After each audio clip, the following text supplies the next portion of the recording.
தென்னாடுடைய பெரியவா போற்றி, பெரியவா போற்றி, பெரியவா எந்நாட்டவர்க்கும் இறைவா போற்றி, இறைவா போற்றி, இறைவா சர்வஜா சர்வவியாபிமா பெரியவா சரணம், மகா பெரியவா சரணம்,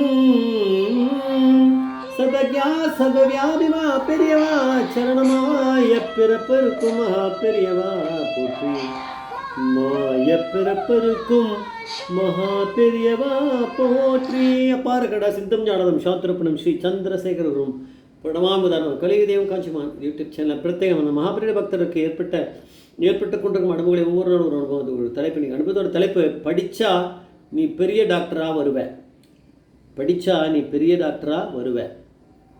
இந்த சேனல் இது வரைக்கும் சப்ஸ்கிரைப் பண்ணாலும் பண்ணுங்க. இனிமேலாவது ஒரு சத்தியமான மகாபெரியோட அனுபவங்களை அப்படியே இட்டு கட்டி பெருசாக்காமல் அப்படியே சொல்கிறக்கூடிய ஒரு சேனலாக இது இருந்துருக்கு பெரியோட அனுகிரகத்தில். இதை பார்க்க ஆரம்பிங்க இன்னிலேருந்து. ஏன்னா நம்ம சொல்கிற எல்லாமே என்ன எக்ஸாக்ட்லி நடந்தது அப்படிங்கிறத அந்தந்த பக்தர்கள் சொல்கிறத அப்படியே அதை கேட்டு அதை வந்து ஒரு இதுவை டாக்குமெண்ட் பண்ணி அதை தான் நம்ம பண்ணுறோம். பெரிய அனுகிரகம் தான், வேறு ஒன்றும் நடக்கலை, என் புத்தியில் எதுவும் நடக்கலை. டாக்டர் மைத்திலி பாஸ்கரன் அப்படிங்கிறவருடைய இன்டர்வியூ. பாஸ்கரன்றவர் சங்கரநேத்திராலயில் பெரியவாளி அனுகிரகத்தில் போய் அங்கே தான் சேர்ந்தார். அதுக்கப்புறம் ஒரு அப்போலோவில் ஒரு ஹார்ட் ஸ்பெஷலிஸ்ட்டாக ஆனார். ஆனால் அதுக்கு முன்னாடி இருக்க அந்த அவர் எக்ஸாம் பாஸ் பண்ணி அந்த இதில் பண்ணுறதுக்கு அதுக்கு எல்லாத்துக்குமே பெரியவா தான் அனுகிரகம் பண்ணிருக்கார். அதெல்லாம் நம்ம தனித்தனி எபிசோடில் வருது. இது வந்து பின்னாடி எப்பயோ நடந்த ஒரு இன்சிடெண்ட்டாக இருக்குது. மகாபெரிவாருடைய மகா சித்திக்கு அப்புறம் இவாளுக்கு 2 பெண் குழந்தைகள் இவாளுக்கு பிறந்திருக்கு, மைத்திலி பாஸ்கரனுக்கு. இவன் டாக்டரை வந்து மெடிசனில் படிக்க வைக்கணும்னு இவளுக்கு ஆசை. எப்பயுமே இந்த ஃபஸ்ட்டு குழந்தை கொஞ்சம் கவனிப்பா இல்லையா, அதுக்கப்புறம் இன்னொரு குழந்தை பிறக்கும், அதுவும் பொண்ணு தான். ஆனால் அந்த பொண்ணுக்கு வந்து ஃபஸ்ட்டு பொண்ணுக்கு வந்து ஆசை இல்லை டாக்டர் ஆகணும்னு. அவளுக்கு அவள் நினைக்கிறதானே, அவள் மாட்டேன்ட்டாளாம். ஆனால் அந்த 2 பேர்லேயும் பொண்ணு தான் ரொம்ப ஸ்டூடியஸாம். 2வது பொண்ணும் நல்லா ஸ்டூடியஸ் தான், இருந்தாலும் ஃபஸ்ட்டு பொண்ணு ரொம்ப ஸ்டூடியஸ். அதனால் கொஞ்சம் டக்குன்னு கிடைக்குமே, மெடிக்கல் சீட்லாம் கிடைக்கிறது, நல்ல மார்க் வாங்கலாம், அதெல்லாம் நினச்சி அவள் சொல்லியிருக்கா. ஆனால் அந்த பொண்ணு மாட்டேன்னு எடுத்து. அந்த ஃபஸ்ட்டு பொண்ணு வந்து பயோடெக் அண்ணா யூனிவர்சிட்டியில் படிச்சிருக்கா. அந்த ஃபீல்டுலேயே தான் வேலைக்கும் ஜாயின் பண்ணியிருக்காவோ. 2வது பொண்ணு வந்து பேர் வந்து அர்ச்சனா அப்படின்னு சொல்கிறா. ஃபஸ்ட்டு பொண்ணு பேர் சொல்லலவ, அர்ச்சனா. அவள் வந்து ரொம்ப சின்ன பொண்ணாக ஸ்கூல் படிச்சுட்டு இருக்கச்சே மகாபெரிவாளை தரிசனம் பண்ணுறச்சே அப்போ பெரியவா வந்து அந்த 2வது பொண்ணுக்கு ஒரு பழத்தை கொடுத்துட்டு, தான் கொஞ்சம் கம்மியாக படிப்பான்னாலவோ ஒரு பழத்தை கொடுத்துட்டு பெரியவா சொன்ன ஒரே வார்த்தை, குழந்தை நன்னா படித்தா நீ பெரிய டாக்டராக வருவேன். இது சாதாரண நம்ம யாராவது டாக்டரோட பசங்கன்னா நீ டாக்டர் அவன் சோப்படிக்கிறதுக்காக சொல்லுவோம். பெரியவா சொல்கிறது அப்படி கிடையாது. பெரியவா பரமேஸ்வரன் சொல்கிற வார்த்தை இது. இப்படி ஆயிருக்கு.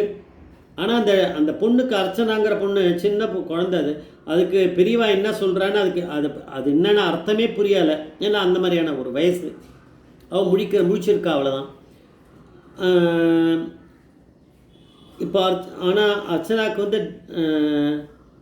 அது என்ன அப்போ தெரியல, முழிச்சிருக்கா. ஆனால் அப்புறம் ஸ்கூல் முடித்த பிறகு திடீர்னு அவள் வந்து மெடிக்கல் சேரணும்னு ஆசை இல்லை யூஸ்வலாக.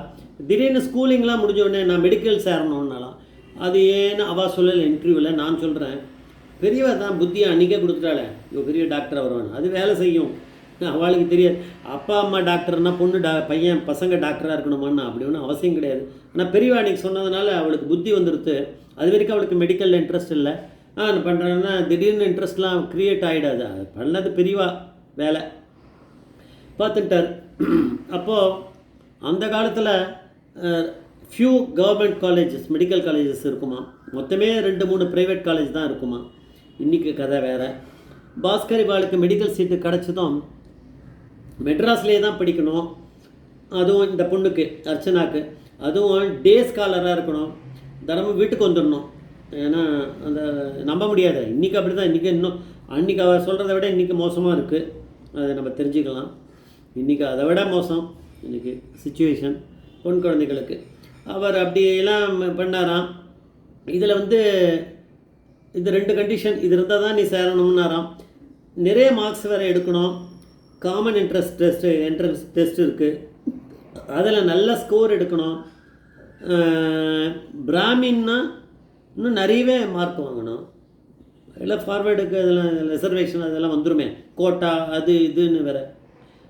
டாக்டர் மைத்திலி வந்து மகாபெரிவா சித்தி ஆனாலும் அனுகிரகம் பண்ணுவாரே அப்படின்னு அந்த இன்டர்வியூவில் சொல்கிறா. ஆமாம் பண்ணுவார், எங்கே போவார், பெரியவா தான் பரமேஸ்வரன் மூச்சுன்னு நின்றுட்டுருக்காரு நம்ம கூடயே. அர்ச்சனா வந்து நல்ல ஸ்கோர் ஸ்கூலில் வாங்கிட்டா, என்ட்ரன்ஸ்லேயே வாங்கிட்டா. அப்புறம் எம்எம்சி காலேஜில் சீட்டு கிடச்சிருக்கு அவளுக்கு. ரொம்ப ஈஸியாகவே இது கிடச்சிருக்கு, எந்த பிரச்சனையும் கிடையாது, ஈஸியாக கிடச்சிருக்கு. அர்ச்சனா வந்து யூஎஸ்ஏல மினியோபோலிஸ் அப்படிங்கிற ஸ்டேட்டில் ஒரு ஃபேமஸ் மெடிக்கல் யூனிவர்சிட்டியில் ஒரு லீடிங் ஃபேக்கல்ட்டியாக இருக்கா. 2 குழந்தையும் அழைச்சிட்டு மகாபெரிவா தரிசனம் பண்ணுறச்சே மகாபெரிவா வந்து இந்த சின்ன பொண்ணை மாத்திரம் பார்த்துட்டு தான், பெரிய பொண்ணை பார்த்து சொல்லாமே நீ டாக்டர் ஆவேன்னு. அந்த நேரம் 2 குழந்தையும் தான் இருந்திருக்கு, 2 பொண்ணு குழந்தைங்க. அந்த சின்ன பொண்ணு அர்ச்சனாவை தான் பெரியவா என்ன பண்ணியிருக்கா, அதுக்கிட்ட ஒரு பழத்தை கொடுத்து நன்னா படித்தா நீ பெரிய டாக்டராக வருவேன் அப்படின்னு ஆசீர்வாதம் பண்ணியிருக்கான்னா பெரிய டாக்டராக தானே வந்திருக்கா. டாக்டராக வந்ததை விட அவளை பெரிய யூனிவர்சிட்டியில் பெரிய லெக்சரர் மாதிரி அவர் பெரிய ப்ரொஃபஸராக அவர் வந்திருக்கா. அப்படின்னா பெரியவா அப்படிங்கிற அனுகிரகம் அன்றைக்கே பண்ணிட்டார், அன்றைக்கே முடிவு பண்ணிட்டார் அப்படின்னு அவள் சொல்லலை, இதை நான் சொல்கிறேன். ஜெய ஜெய சங்கர சங்கர் மகாபிரிய பாதவேச்சரணம், மகாபிரிய பாதவேச்சரணம்.